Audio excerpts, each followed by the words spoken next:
만델라는 법학을 공부하고 변호사가 되었어요. 하지만 백인들의 인종 차별로 인해 비참하게 살아가고 있는 흑인들을 위해 평안한 삶을 포기했습니다. 그리고 흑인들의 인권과 권리를 회복하기 위해 백인 정권과 맞서 싸우다가 종신형을 선고받고 감옥에 갇혔습니다. 고문과 노역에 시달렸고 가족들과의 면회까지도 차단되어서 큰아들이 불의의 사고로 사망했지만 아버지로서 해줄 것이 아무것도 없었습니다. 어느 날 분노에 찬 만델라가 하나님께 이렇게 물었어요. 하나님, 저는 오직 정의를 위해서만 일평생을 바쳤습니다. 그런데 제게 일어나는 일들을 어떻게 해석해야 될까요?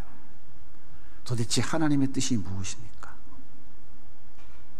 그때 그의 마음에 하나님께서 용서하라, 그런 음성을 들려주셨습니다. 하지만 백인들에 대한 분노와 증오는 조금도 사라지지 않았습니다. 그러던 어느 날 자신에게 벌어지고 있는 일들에 대해 감사해보자 하는 그런 마음을 먹게 되었어요. 그리고 모든 일을 감사의 눈으로 바라보기 시작했습니다. 그러자 마음에 평온이 찾아오기 시작했어요. 감사의 눈으로 바라보니 모든 것이 감사했고 모든 것이 아름다웠습니다. 그렇게 하루하루 감사의 눈과 감사의 마음으로 감사의 말을 하며 살아가던 중에 국제사회의 도움으로 인해서 1990년 석방되게 되었습니다. 44세에 체포되어 2년간 재판을 받고 46세에 종신형을 선고받았어요. 그리고 27년간 감옥에서 수감 생활을 하다가 그의 나이 72세에 석방이 되었어요. 만델라가 석방되자 많은 기자들이 교도소 앞에 찾아와서 물었어요. 보통 사람들은 수감 생활 5년만 하면 폐인이 되어서 건강을 다 잃어버리는데 어떻게 27년 동안 그 무서운 형무소에서 살아가면서 그렇게 건강할 수 있었습니까? 이때 만델라가 이렇게 대답했습니다. 나는 감옥에 있는 동안 하나님께 늘 감사드렸습니다. 하늘을 보면서도 감사하고 땅을 보면서도 감사하고 음식을 먹으면서도 감사하고 물을 마시면서도 감사하고 감사했습니다. 강제 노역을 나갈 때도 다른 죄수들은 원망하는 마음으로 끌려갔지만 나는 감사하는 마음으로 하나님 감사합니다. 감옥보다 넓은 자연을 볼 수 있는 기회를 주시니 감사합니다. 저는 그렇게 감사하며 나갔습니다. 그의 첫 마디는 감사였어요. 그렇게 출소한 만델라는 다음 해인 1991년 남아프리카 공화국 최초의 흑인 대통령에 선출되었습니다. 만델라는 관용과 화해의 정치로 흑백 공존의 시대를 열었고 세계적인 지도자로 인정받게 되었습니다. 종신형 속에서 그의 삶을 반전시킨 것은 감사였습니다. 사랑하는 성도 여러분, 여러분은 감사하며 사십니까? 얼마나 감사하며 사시나요? 감사가 참 어렵죠? 감사가 어려워요. 쉽지 않습니다. 감사보다는 늘 원망 불평이 우리 입속에서 사라지지 않죠. 성경이 그것을 아주 잘 설명해 주고 있어요. 하나님께서 430년 동안 종살이하던 이스라엘 백성들을 구출해 주셨습니다. 그리고 약속하신 대로 젖과 꿀이 흐르는 가나안 땅으로 그들을 인도해 가셨어요. 그런데 며칠 지나지 않아서 애굽의 군사들이 뒤에서 추격해 오기 시작했고 앞에는 홍해 바다가 가로막혀 있었어요. 진퇴양난에 빠진 이스라엘 백성들은 하나님을 원망하기 시작합니다. 애굽에 매장지가 없어서 우리를 이 광야로 이끌어내어서 죽게 하느냐.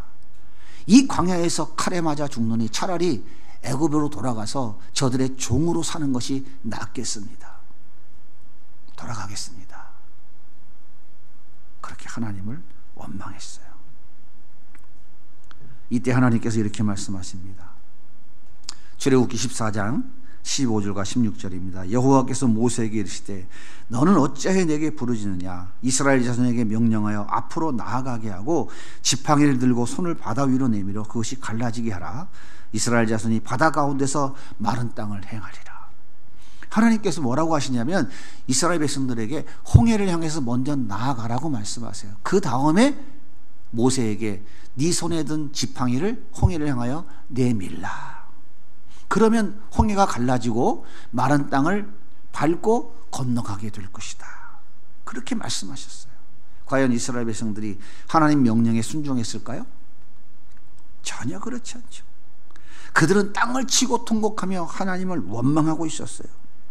그런데 하나님께서 일방적으로 다시금 그들에게 역사하십니다.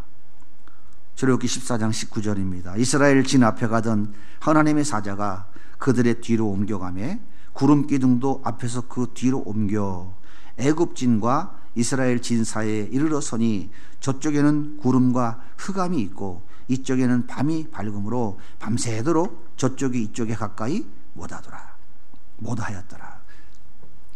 이스라엘 백성들이 이끌고 가던 구름 기둥을 하나님께서 뒤로 옮기셨어요. 이스라엘 백성들은 앞에 가고 있고 뒤에 이스라엘 애굽 군사가 추격해 오는데 이 가운데에다가 구름 기둥과 흑암으로 딱 막아버리셨어요. 추격해 오던 애굽의 군사들은 캄캄하니까 앞이 보이지 않아요. 그런데 이스라엘 백성들이 뒤를 돌아보니까 뒤는 캄캄해가지고 애굽의 군사가 안 보이는데 앞에는 환히 햇빛이 비치고 있어서 홍해가 보이기 시작하는 거예요. 애굽의 군사들은 더 이상 추격할 수 없어서 멈추어 그들에 섰습니다. 이스라엘 백성들은 어쩔 수 없이 떠밀려서 할 수 없이 홍해를 향하여 다시금 발걸음을 옮기기 시작했어요. 이때 모세가 손에 든 지팡이를 홍해를 향하여 내밀 때에 홍해가 갈라지는 역사가 일어났습니다. 백성들은 물벽 사이로 마른 땅을 밟고 홍해를 건너갔어요.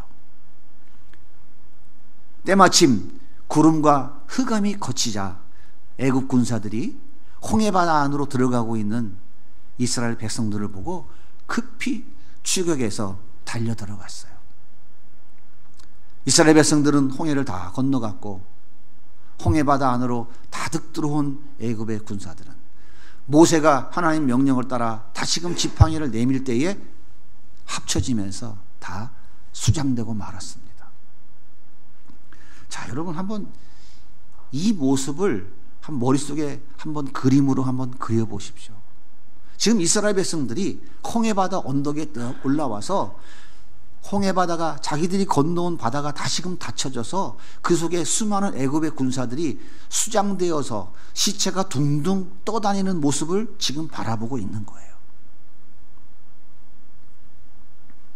이때 이스라엘 백성들이 두 손을 높이 들고 하나님을 찬양합니다. 위대하신 하나님, 우리를 구원해 주신 하나님.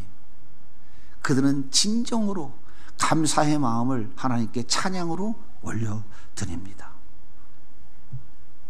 뿐만 아니라 모세의 누이 미리암과 이스라엘의 여자들이 장구를 들고 나와 장구치면서 춤을 추면서 위대하신 하나님, 우리를 홍해에서 건져주시고 애굽의 저 군사들로부터 건져주신 하나님 감사합니다. 그들의 그 하나님께 올려드리는 그 감사의 찬양이 얼마나 아름답고 멋지고 위대하게 울려 퍼졌을까요? 그렇게 원망이 감사로 바뀐 후에 이스라엘 백성들은 또다시 즐거운 마음으로 가나안 땅을 향하여 발걸음을 옮겼습니다. 그런데 마실 물이 떨어졌어요. 그 무더운 광야에 물이 떨어졌다는 것은 생명의 위협이 찾아온 거예요. 그런데 다행스럽게도 3일 만에 오아시스를 발견했어요. 그런데 물이 써서 먹을 수가 없는 물이 없어요. 그러자 이스라엘 백성들이 또 하나님을 원망합니다. 출애굽기 15장 22절입니다. 모세가 홍해에서 이스라엘 인도함에 그들이 스루 광야로 들어가서 거기서 사흘길을 걸었으나 물을 얻지 못하고 마랄에 이르렀더니 그곳 물이 써서 마시지 못하겠으므로 그 이름을 마라라 하였더라. 백성이 모세에게 원망하여 이르되 우리가 무엇을 마실까 하며 홍해 언덕에서 둥둥 떠다니는 그 애굽의 군사들의 시체를 바라보면서 우리를 살려주신 하나님을 그렇게 찬양했던, 감사했던 이스라엘 백성들이에요. 불과 3일 전입니다. 3일 지났는데 마실 물이 없다고 그 하나님을 지금 또다시 원망하면서 애굽으로 돌아가겠다는 거예요. 차라리 애굽에서 종으로 사는 게 낫지, 여기서 물이 없어서 광야에 죽는 거 싫다는 겁니다. 여러분, 얼마나 기가 막힙니까? 그런데 하나님께서 또다시 일방적으로 그 쓴물을 단물로 바꾸어 주셔서 그들로 하여금 마시게 하셨어요. 그리고 이렇게 말씀하십니다. 출애굽기 16장 26절이에요. 이르시되 너희가 너희 하나님 나 여호와의 말을 들어 순종하고 내가 보기에 의를 행하며 내 계명의 귀를 기울이며 내 모든 규례를 지키면 내가 애굽 사람에게 내린 모든 질병 중 하나도 너희에게 내리지 아니하리니 나는 너희를 치료하는 여호와임이라. 무슨 얘기입니까? 하나님 말씀에 순종하라는 거예요. 하나님 말씀에. 하나님 말씀 듣고 그대로 행하라는 거예요. 그러면 애굽에 내렸던 질병 중에 하나도 너희들에게 내리지 않겠다는 것이죠. 하나님께서 애굽에 그 무서운 전염병, 그 질병을 내리신 이유가 뭡니까? 이스라엘 백성들을 보내라고 하는 하나님의 명령을 바로가 불순종했기 때문입니다. 예하고 보냈으면 되는데 끝까지 안 보내겠다고 버텼기 때문에 하나님의 그 무서운 재앙이 10가지나 쏟아졌던 거예요. 하나님께서 너희들도 앞으로 불순종하면 이런 무서운 징계가 따를 것이다 하는 것을 지금 예고하고 계신 거예요. 그럼에도 불구하고 하나님께서 이스라엘 백성들에게 엘림의 오아시스로 인도해 주시고 그곳에서 쉼을 얻고 또 재충전할 기회를 주십니다. 출애굽기 15장 27절입니다. 그들이 엘림에 이르니 거기에 물샘 열둘과 종려나무 70그루가 있는지라 거기서 그들이 그 물 곁에 장막을 치니라. 광야에 나무가 있다는 얘기는 오아시스가 있다는 것이죠. 그곳에서 그들이 장막을 쳤어요. 장막을 쳤다는 얘기는 그곳에서 그들은 지금 쉼을 얻고 있다 하는 얘기죠. 그렇게 원망이 감사로 다시 바뀐 이스라엘 백성들은 다시 즐거운 마음으로 하나님의 약속하신 땅, 적과 꿀이 흐르는 가나안 땅으로 출발했어요. 그래서 신광야에 도착했습니다. 오늘 성경에 보니까 이때가 애굽에서 출발한 때는 1월 15일인데 이 신광야에 도착한 것은 2월 15일이다라고 성경이 밝히고 있어요. 그러니까 애굽에서 출애굽해서 홍해를 건너서 마라를 거쳐서 엘림의 복지 타운을 거쳐서 지금 신광야에까지 이른 것이 약 한 달 정도 된 것입니다.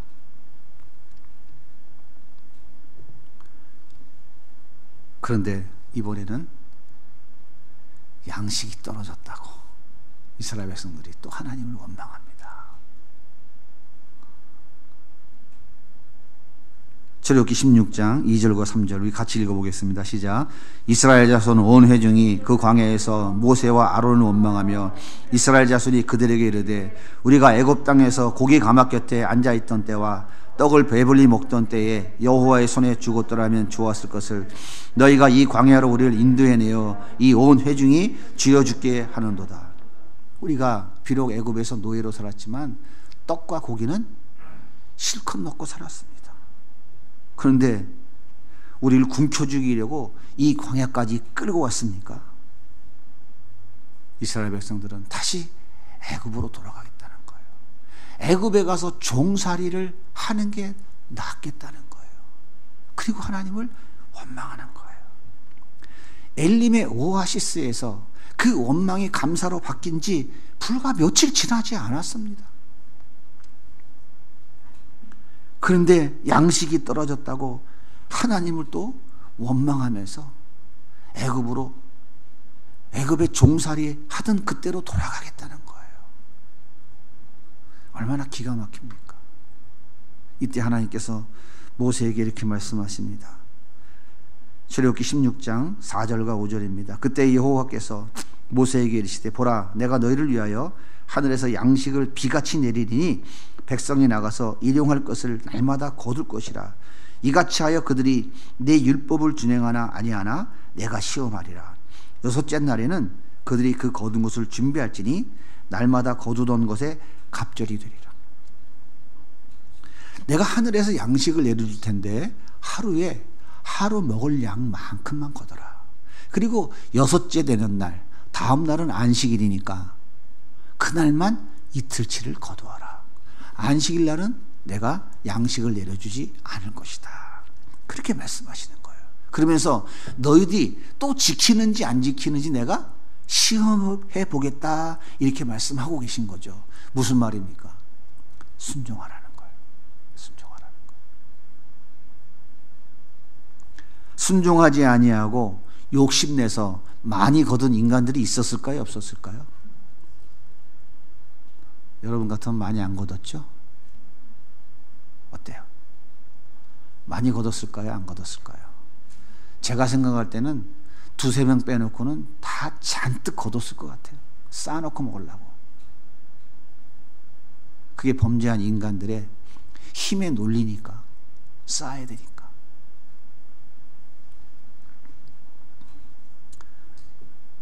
그런데요, 상해서 먹을 수 없었어요. 19절과 20절 말씀을 같이 한번 읽겠습니다. 시작. 모세가 그들에게 이르기를 아무든지 아침까지 이것을 남겨주지 말라 하였으나 그들이 모세에게 순종하지 아니하고 더러는 아침까지 두었더니 벌레가 생기고 냄새가 난지라 모세가 그들에게 노하니라. 하나님을 그렇게 원망하는데 하나님은 그들이 그 원망을 또다시 채워주시면서 내가 너희를 인도해낸 하나님이야. 내가 너희를 가나안 땅으로 이끌어 준다니까. 너희는 지금까지 땅 한 평 없이 살았던 노예였지. 이제는 적과 꿀이는 가나안 땅에서 땅 주인으로 살아가. 그 땅은 하나님이 다스리는 하나님의 나라야. 너희가 누렸던 엘림의 복지 타운과는 비교가 되지 않는 정말 좋은 땅이야. 그래서 적과 꿀이 흐르는 땅이라는 표현을 쓴 거예요. 그러니까 너희들은 걱정하지 말고 나만 따라오면 돼 하는데 그들은 계속해서 하나님 말씀을 거절하고 부정하면서 믿지 못하고 계속 원망하는 거예요. 그런데 하나님은 어떻게 해요? 여러분 같으면 어떡할 것 같아요? 네? 여러분이 하나님이면 어떡하실 것 같아요? 한번 생각해 보세요. 근데 하나님은 그들을 또 용납해 주시고 그들에게 원하는 것을 또 다 채워주셔요. 다 채워주신다고요. 여러분 이게 하나님이에요. 여러분이 믿어도 되는 하나님이 바로 이런 분이에요. 그리고 어떻게 하십니까? 가나안 땅까지 들어가는 광야 40년 동안 단 하루도 거르지 않고 이 양식을 계속해서 내려주신다니까요. 출애굽기 16장 35절 같이 읽겠습니다. 사람이 사는 땅에 이르기까지 이스라엘 자손이 40년 동안 만나를 먹었으니 곧 가나안 땅 적경에 이르기까지 그들이 만나를 먹었더라. 여호수아서에 보면 이스라엘 백성들이 요단강을 건너서 여리고 평지에 가서 농사를 지어서 첫 수확이 걷었을 때에 그때 만나가 다 끊어집니다. 40년 동안 끊임없이 하나님은 그들의 양식을 책임져 주셨어요. 생각해 보세요. 430년 지긋지긋한 종살이에서 해방될 때 그들이 얼마나 기쁜 마음으로 감사의 찬양을 올려드렸을까요? 430년간 그 지긋지긋한 종살이에서 해방되어 젖과 꿀이는 가나안 땅으로 향하는 그들의 발걸음이 얼마나 기쁘고 즐겁고 행복했을까요? 그들이 얼마나 좋아했는지요. 수많은 애굽 사람들과 많은 이방인들이 보따리 싸들고 그 이스라엘 백성들 뒤를 쫄쫄쫄 따라왔다니까요. 여러분 상상이 되십니까? 그런데 며칠 지나지 않았어요. 앞에는 홍해가 바다가 가로막고 있고 뒤에는 애굽의 군사가 추격해 오니까 그 감사가 원망으로 바뀌어버렸어요. 왜 감사가 원망으로 바뀌었을까요? 하나님께서 홍해를 가르고 이스라엘 백성들을 마른 땅으로 건너가게 하셨어요. 뒤따라오던 애굽의 군사들을 다 홍해바다에 수장시켜 버렸어요. 진퇴양난에서 살아난 그들이 하나님께 감사의 찬양을 올려드립니다. 너무 기뻐서 또 춤을 춰요. 그들의 원망이 다시 감사로 바뀌었어요. 그런데 불과 3일 만에 물이 없다고 또다시 그 하나님을 원망해요. 왜 감사가 원망으로 바뀌었을까요? 하나님께서 그 쓴물을 단물로 바꾸고 마시게 하시고 푸른 나무가 우거진 엘림의 오아시스로 인도하셔서 쉼을 허락해 주셨어요.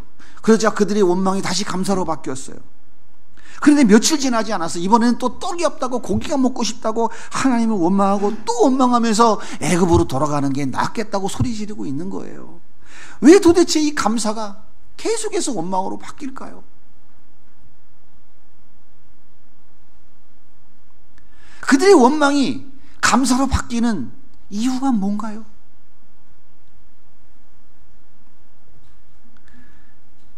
왜 감사가 다시 원망으로 바뀔까요?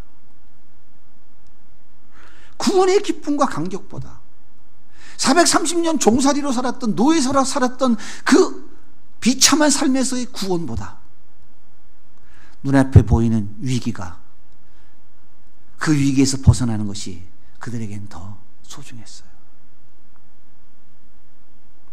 하나님이 다스리는 가나안 땅, 젖과 꿀이 흐르는 가나안 땅에 들어가는 것보다 지금 눈앞에 있는 삶이 더 소중했어요.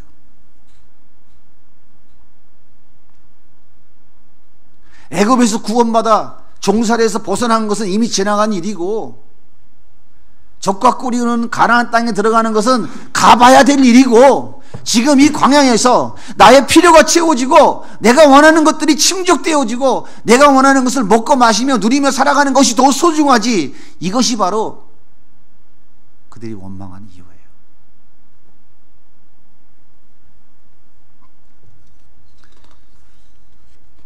사랑하는 여러분, 인간의 욕심은 한이 있나요? 여러분에게 원하는 게 뭔가요? 그 원하는 게 채워지면 늘 감사하며 사실 수 있을까요? 이들은 진정한 가치가, 이들은 진정 소중한 것이 무엇인지를 혼동하고 있는 거예요. 사랑하는 성도 여러분, 구원받은 하나님의 자녀입니까? 하나님의 나라를, 그 천국을 소유하셨습니까? 이것이 세상에서 그 무엇과도 바꿀 수 없는 가장 소중한 가치라고 확신하고 계십니까? 그래서 그것 때문에 감사하며 사십니까? 아니면 이스라엘 백성들처럼 나의 즐거움, 나의 필요가 채워지지 않는 것 때문에, 내가 원하는 욕심이 이루 충족되지 않는 것 때문에 그 감사는 순간순간 원망으로 바뀌어지고 있는가요? 우리가 구원받아 하나님 자녀가 되었지만 곧바로 죽어서 천국에 가는 게 아니에요.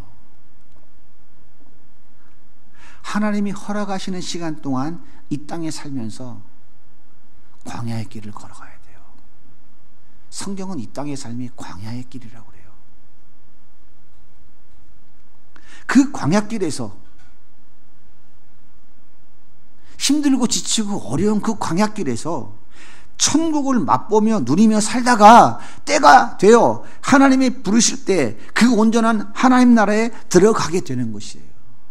이게 구원받은 성도의 삶인 것입니다.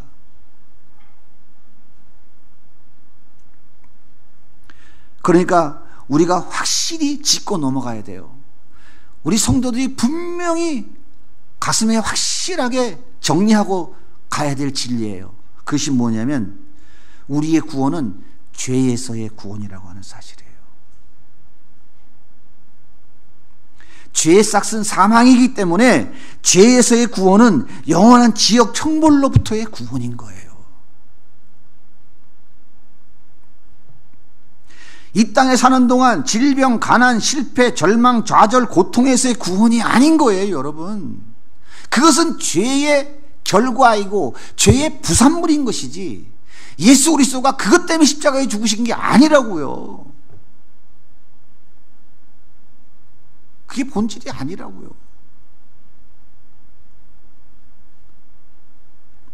우리가 예수 믿기 때문에 질병, 가난, 실패, 절망, 자정, 고통에서부터 구원받아 잘 먹고 잘 사는 것이다라고 말하는 것이 바로 그것은 성경이 말하고 있는 게 아니에요.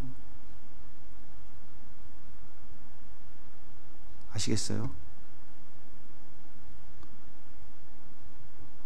우리의 구원은 영원한 지옥 형벌, 하나님의 그 무서운 저주와 사망 권세로 인하여 죽어야 되는, 영원한 벌을 받아야 되는 그 지옥 형벌에서의 구원인 거예요.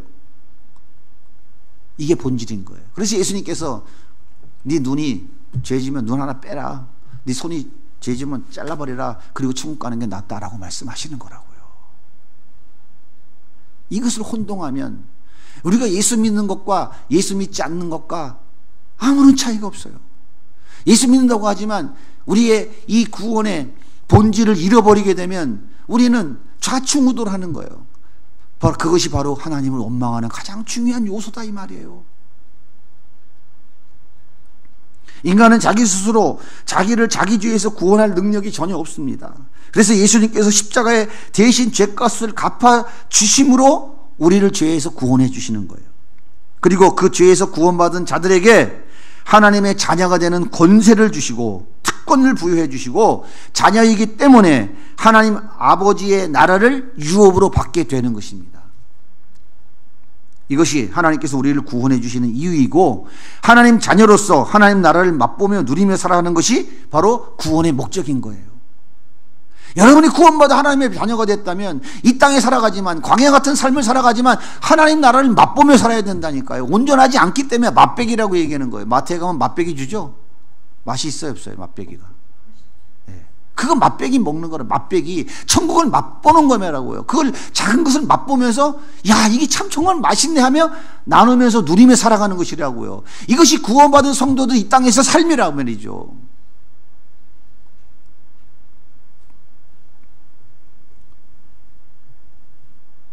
그렇다면 우리가 구원받은 하나님의 자녀가 되었음에도 불구하고 우리를 구원해 준 하나님을 원망하고 불평하며 살아가는 이유가 도대체 뭐냐고요. 결론은 바로 그겁니다. 내가 받는 그 구원의 기쁨과 감격을 잃어버렸기 때문에 그래요. 내가 소유한 하나님 나라를 잃어버렸기 때문에 그래요. 진정한 가치가 무엇인지를 잃어버렸기 때문에.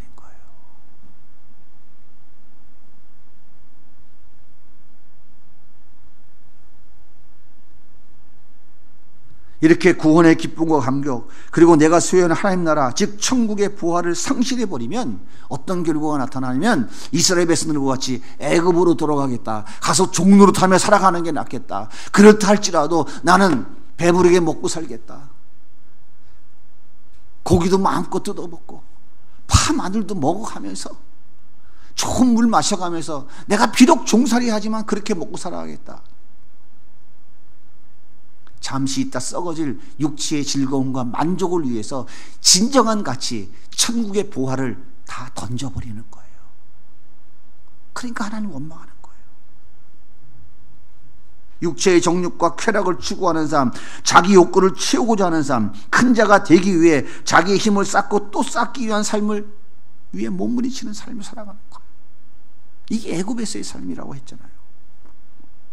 따라서 하나님의 나라를 맛보고 누리는 사람, 사랑과 희락과 화평이 넘치는 삶을 원하시는 하나님과 정면으로 배치되니까 하나님을 원망하지 않을 수 없는 것입니다. 생명의 위기가 찾아왔다고, 물이 없다고, 떡이 없다고, 고기가 먹고 싶다고, 이 땅에서 살아가는 동안 내가 쌓고 또 쌓아 큰 자가 되고 싶은데 왜 안 해주느냐고 원망하는 거예요.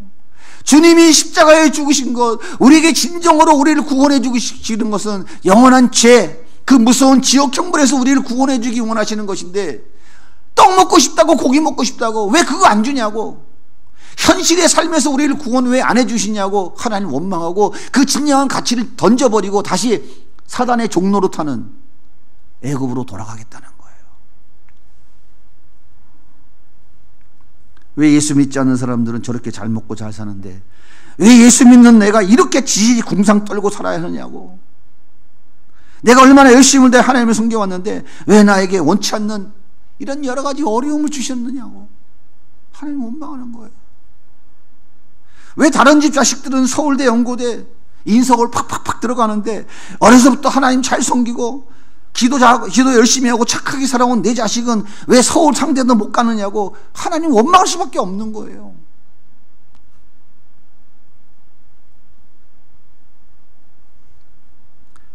하나님 일부러 안 보이십니까? 지가 공부를 안 해서 못 가는 거지 왜 하나님 원망해? 부모가 자식을 똑바로 가르치고 자식한테 사랑을 주고 자식에게 자존감을 심어주고 하나님의 정말 군사로 쓰임받도록 어려서부터 잘 키워놓으면 그 아이들이 그렇게 절망과 낭망의 수렁은 안 떨어져요.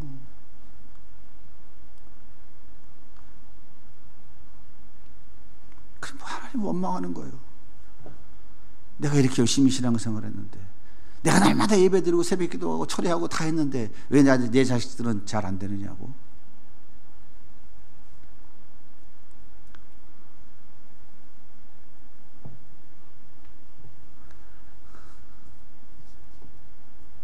우리가 늘 감사하며 살려면 어떻게 하면 될까요? 구원의 기쁨과 감격을 회복해야 됩니다. 나에게만 하나님 나라를 회복해야 돼요. 그러면 어떻게 해야 구원의 기쁨과 감격을 회복하고 하나님 나라를 회복할까요? 도대체 어떻게 하면 그게 되는 거예요? 어떻게 하면 되냐고요? 어떻게 해야 눈앞에 보이는 것보다 눈에 보이지 않는 구원의 기쁨과 감격이, 눈에 보이지 않는 하나님 나라가 더 소중한 가치라고 확신하며 살아갈 수 있을까요? 해답은 아주 간단합니다. 이미 성경이 우리에게 다 가르쳐 줬어요. 하나님 말씀에 순종하면 됩니다. 하나님 말씀에 순종하면 돼요. 이스라엘 백성들이 진퇴양난에 빠져 하나님을 원망하고 있을 때 하나님이 하신 말씀이 뭡니까? 백성들은 홍해를 향해 나아가고 모세는 손에 든 지팡이를 홍해를 향해 내밀라는 거예요. 이 말이 됩니까? 말이 돼요, 안 돼요? 안 되잖아요. 그러니까 그들은 주저앉아서 원망하고 안 나갔잖아요. 그러니까 하나님께서 구름 기둥 바꿔서 애굽의 군사들 추격 못 해오도록 막아놓으시고 이스라엘 백성들 앞에 대낮까지 환히 밝혀서 어쩔 수 없이 민근정미적 일어나게 만들어 놓으셨잖아요. 그래놓고 홍해를 가르셨죠. 그러면서 뭐라고 그래요? 너희들 순종하면 된다. 그거 가르쳐 주신 거예요. 계속해서. 마라의 쓴물 앞에서 뭐라 그래요? 너희들 순종하면 된다. 떡 먹고 싶다고, 고기 먹고 싶다고 할 때 뭐라 그러셨어요? 떡 먹고 너희들 순종하면 된다. 계속 그 말씀 해오신 거잖아요. 그거 하면 너희들은 그 구원의 감격과 기쁨을 잃지 아니하고 하나님 나라를 소망하며 이 광야길을 걸어갈 수 있다. 계속 가르쳐 주신 거예요. 보세요. 마라의 쓴물 앞에서 하나님 원망하고 있을 때 하나님께서 뭐라고 말씀하십니까? 나뭇가지 꺾어서 물 위에 던지면 쓴물이 단물 될 거야 라고 말씀하셨어요. 말이 됩니까? 양식 떨어져서 하나님 원망할 때 하나님께서 하신 말씀이 뭡니까? 아침에 들에 나가서 비같이 내린 만나 거두어서 먹어라. 양식 떨어지니까 그 만나인데 거두어 먹어라. 말이 됩니까? 어떻게 하늘에서 양식이 떨어져요? 말이 됩니까? 매일 하루치만 거두고 금요일 날은 이틀치 거두라. 만약 그렇지 않으면 다 썩어서 먹지 못할 거다. 이게 말이 됩니까? 하지만 순종할 때마다 하나님 역사하셨어요. 그들을 하여금 억지로 순종하게 만드셨어요. 그리고 그 순종할 때 이렇게 하나님이 역사하신다는 것을 그들에게 가르쳐 주시고 보여주신 거죠. 순종할 때 홍해가 갈라졌고요. 순종할 때 마라의 쓴물이 단물로 변했어요. 단 한 번도 이스라엘 백성들이 순종한 게 없어요. 모세가 다 했어요. 억지로 하나님이 하게끔 만들었어요. 그래놓고 순종할 때 그 모든 것이 하나님의 은혜와 역사 가운데 해결되어지는 것을 보게 해주셨어요. 이렇게 하나님 말씀에 순종할 때 하나님 여전히 살아계시구나. 맞아, 하나님 나의 구원의 방패이며 산성임의 요새이시구나. 그래, 하나님 여전히 내 편이야. 맞아, 나와 약속을 여전히 지키시는 분이야. 이렇게 구원의 감격과 기쁨이 회복되어지고 내 안에 하나님 나라가 회복되어지는 거예요. 하나님 나라가 어떻게 임합니까? 하나님이 나라에게 말씀하실 때 순종할 때에 하나님 나라가 나한테 임하는 거예요. 그게 하나님이 임재하심인 거예요.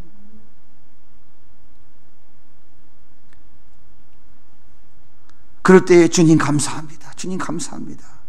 내 삶의 영역에서 자연스럽게 감사가 흘러나오게 되는 거예요. 그럼 모든 것이 감사의 눈으로 보이는 거예요. 하나님 감사합니다. 이것이 이래서 감사한 거네요. 이것도 이래서 감사하네요. 모든 것이 감사로 바뀌어지게 되는 거예요. 사랑하는 성도 여러분, 발밑에 거센 풍랑이 일고 있습니까? 여러분의 눈을 들어서 십자가로 옮겨놓고 싶은 거예요. 십자가를 바라보십시오. 여러분 입에서 감사가 흘러나올 것입니다. 삶이 지치고 힘들어 포기하고 싶으십니까? 여러분의 눈을 하나님의 나라 천국으로 돌리시기 바랍니다. 여러분의 입에서 감사가 쏟아져 나올 거예요. 목사님 설교가 너무 머리로 이해는 되는데 그게 참 현실적으로 불가능하다 생각이 드시나요?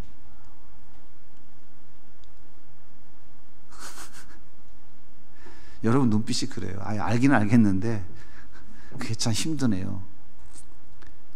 힘들어요. 힘들다니까요. 430년 애굽에 종살이하던 백성들이 하나님의 강력한 역사하심으로 자기들의 힘과 의지와 노력과 아무것도 애씀 없이 구원받아서 그들이 자유인이 됐어요. 그런데도 그들이 눈앞에 보이는 현실 앞에 자기 필요가 채워지지 않을 때 그들이 하나님을 원망하고 어디로 간다고요? 애굽으로 돌아가겠다고, 종살이가 낫겠다고 말하는 것. 이게 바로 범죄한 인간인 거예요. 이게 바로 우리들이라고요. 여러분들이 예수님 처음 만났을 때 얼마나 가슴이 뜨거웠습니까? 주님을 위해 내 생명도 바치겠습니다. 펄펄 날뛰던 그 순간이 있었죠. 돌아보니까 왜 그 하나님을 헌시작같이 버렸습니까? 물이 없다고, 고기 먹고 싶다고, 양식이 없다고. 왜 박 집사는 50평 사는데 나는 맨날 15평 살아? 그거 하다가 우리의 신앙이 땅바닥에 곤두박질 친 거예요. 저 집 남편은 저렇게 멋있어 보이는데 우리 집 남편은 왜 이렇게 후져 보여?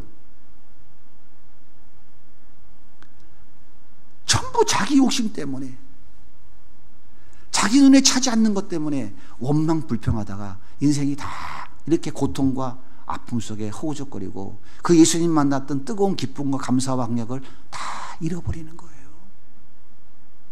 그러니까 교회가 세상하고 다를 바 없이 흘러가 버리는 거예요. 신앙생활 10년, 20년, 30년 하나 한 사람이나 새로 신앙생활하는 사람이나 별반 차이가 없어지는 거예요. 이게 얼마나 가슴 아픈 일인지 몰라요. 이것이 범죄한 인간의 모습인 거예요. 그런데 오늘 말씀해 보십시오. 하나님 어떻게 했어요? 그들을 끝까지 버리지 아니하시고 자기 백성들을 가나안 땅까지 데리고 가시는 거예요. 이것이 복음입니다. 이것이 은혜인 거예요. 이것이 신앙생활인 거예요. 여러분, 그래서 포기하시면 안 됩니다. 포기하시면 안 된다고요. 우리 안에 그 구원의 기쁨과 감격이 회복되어지도록 하나님의 은혜를 구해야 돼요. 하나님 나라가 회복되어지도록 하나님의 은혜를 구해야 돼요. 그리고 그 하나님, 그 은혜가 회복되어지도록 우리는 하나님 말씀에 순종해 보려고 애써야 돼요. 하나님 말씀하실 때 힘들죠? 안 되잖아요. 넘어지잖아요. 예수 믿지 않는 사람들은 넘어지면 그냥 끝인 거예요. 그러나 구원받은 하나님의 백성들은 차이점이 뭐냐면 넘어진 자리에서 다시 일어서는 거예요. 하나님, 예수님 아니었으면 큰일 날 뻔했네요. 예수님, 나는 부족한 존재예요. 정말 주님이 도와주지 않으시면 나는 쓸려 내려갈 존재밖에 안 되는데 주님 고맙습니다. 이렇게 자기를 부인하면서 하나님의 그 은혜를 붙잡고 예수님 붙잡고 또 일어서는 거예요. 그래서 우리 주님이 도와주셔서 또 걸어가게 하시는 겁니다. 포기하시면 안 됩니다. 감사는 수렁에 빠진 내 인생을 반전시킵니다. 감사는 깨어진 관계를 회복시킵니다. 감사는 절망을 소망으로 바꿉니다. 감사는 미움을 사랑으로 바꿉니다. 감사는 모든 것을 가슴에 품게 합니다. 감사는 신앙의 최고 정점이에요. 우리는 그를 향해서 계속 걸어가야 돼요. 계속 달려가야 됩니다. 하나님 우리를 끝까지 포기하지 않으시고 결국은 그 길로 우리를 이끌어 가실 것입니다. 감사는 내가 받은 구원의 확신, 그리고 하나님 나라의 소망에서 시작되고 완성되어지는 것입니다. 감사의 사람들 되셔서 하나님 은혜를 좀 마음껏 누리면서 나누는 삶 살아가는 우리 모든 성도님들 되시기를 주님의 이름으로 간절히 소원합니다.